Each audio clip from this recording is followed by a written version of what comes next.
చెప్పడం మన అందరం కూడా అదే మన భారతదేశానికి సంబంధించిన వ్యక్తిగా మనందరం కూడా చాలా గర్వపడాలి.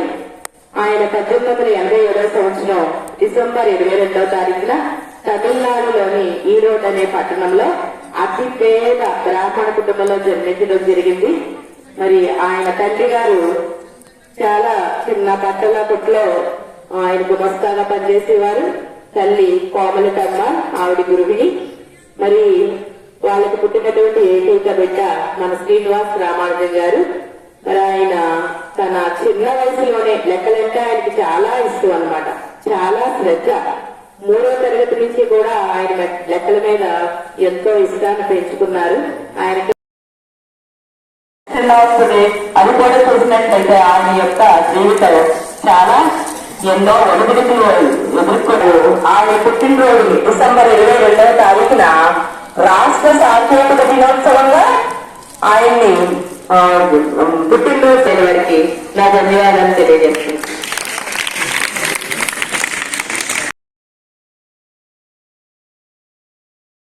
స్కూల్ అనేటువంటి ఉంటుంది, అంటే పంచాయతీ సమితి అప్పర్ ప్రైమరీ పాఠశాల. నేను చదివేటప్పుడు మన ఎలిమెంటరీ స్కూల్లో 750 మంది స్టాఫ్ ఉండేవారు. ఎలిమెంటరీ స్కూల్లో 16 మంది స్టాఫ్. ఇప్పుడు మేము 75-76లో 7వ తరగతి చదివాం. మేము చదివినప్పుడు మోడల్ చాలా క్రిటికల్ మోడల్. 4 బిట్లు రాస్తే 1 మార్కు వచ్చేది, పావు మార్కు బిట్కి. ఆ సంవత్సరం 3 లిస్టులు ఇచ్చారు.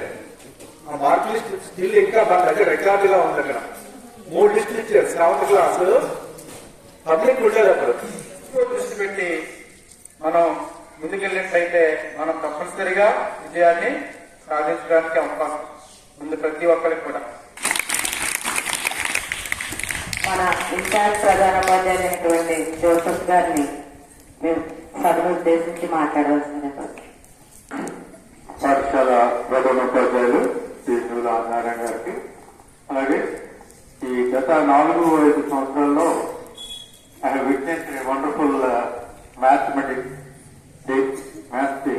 ఎందుకంటే జరిగినాయి కానీ కార్యక్రమాలు ఇంత చక్కటి, అంటే మనం తీసుకున్నాయి కాదు, ఈ భూమి మీద ఒక మనిషిగా ఈ ఉండేటువంటి జ్ఞానాన్ని ప్రదర్శించడానికి విద్య ఒకటే కాదు, అంటే పుస్తక రూపంలో ఉండేటువంటి ధన్యవాదాలు తెలియజేస్తూ ప్రధానోపాధ్యాయులు కూడా ధన్యవాదాలు తెలియజేస్తున్నాం.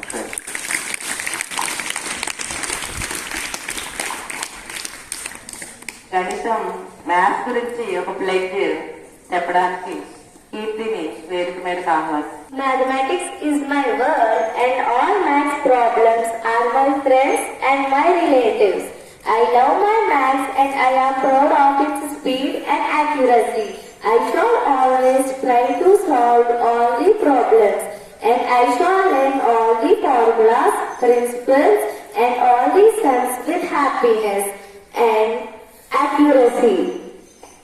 To my maths and my maths teachers, I pledge my devotion in solving the equations and finding the answers along with my happiness. Thank you. This history from 8th class A section. PHS Patanapudi. Ramanujan జయంతి రోజు December 22 ఈ కార్యక్రమానికి ఇచ్చేటటువంటి అధ్యక్ష వహించిన ప్రధానోపాధ్యాయుల వారికి, ఆ తోటోపాధ్యాయులు అందరికీ కూడా హృదయపూర్వక నమస్కారాలు. విద్యార్థులందరికీ గణిత దినోత్సవ శుభాకాంక్షలు. గణిత యొక్క ప్రాధాన్యత మన ఇచ్చిన సార్ చెప్పారు. నేను ఒక మాట చెప్తాను. అడవిలో సింహం, శాస్త్రాల్లో మ్యాథమెటిక్స్. దాన్ని బట్టి గణితానికి ఎంత ప్రాధాన్యత ఇవ్వాలో మీరు నిర్ణయించుకోండి. గణితానికి ఎక్కువ ప్రాధాన్యత ఇవ్వండి. ఈ సందర్భంగా ఇంకో విషయం చెప్తాను. దీనికన్నా పెద్ద సర్కిల్ ఉంటుంది, ఇంకా పెద్ద సర్కిల్, రకరకాల సర్కిల్ తీసుకోవచ్చు. దీని చుట్టుకొలత కట్టండి. పెరిమీటర్ సర్కిల్ అంటారు. చుట్టుకొలత అంటే ఏంటి? ఇక్కడి నుంచి మొదలుపెట్టి ఇలా చుట్టుకొలత. ఇది డయామీటర్. ఇలా చూడండి, డయామీటర్. రెండింటికి రేషియో కట్టండి. ఎంత వస్తుంది తెలుసా? సర్కిల్ చుట్టుకొలత కట్టండి. పెరిమీటర్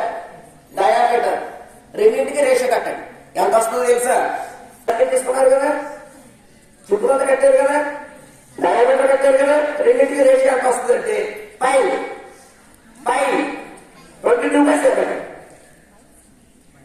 దీనికన్నా పెద్ద సర్కిల్ తీసుకోండి, డయామీటర్ తీసుకోండి, రెండింటికి రేషియో కట్టండి. ఎంత వస్తుందో తెలుసా? ఎంత వస్తుంది? 5 22/7. ఇంకా పెద్ద సర్కిల్ తీసుకోండి, రేషియో కట్టండి. ఎంత వస్తుందో తెలుసా? ఇంకా పెద్ద తీసుకోండి. ఓకే, మీరు పాటిస్తారని, మీరు అందరూ పాటిస్తారని నేను కోరుకుంటున్నాను. Thank you. మరి విన్నారుగా ఈ రోజు ప్రజెంట్ చేయడం జరిగింది, చాలా బాగుంది. మరి ఈ రోజు మనం ఒకటి రెండు విషయాలు శ్రీనివాస రామానుజన్ గారి గురించి ఒక రెండు విషయాలు చెప్పదలుచుకున్నాను. ప్రఖ్యాత గణిత శాస్త్రవేత్తల్లో ప్రముఖుడు అని చెప్పొచ్చు. మనకి పూర్వకాలంలో ఉన్నటువంటి ఆర్యభట్ట, భాస్కరాచార్యుల తర్వాత అంతటి గొప్ప కీర్తిని గడిచినటువంటి మన శ్రీనివాస రామానుజన్ గారి యొక్క జయంతిని పురస్కరించుకొని ప్రతి సంవత్సరం మనం డిసెంబర్ 22వ తారీఖున జాతీయ గణిత దినోత్సవాన్ని మనం జరుపుకుంటున్నాం.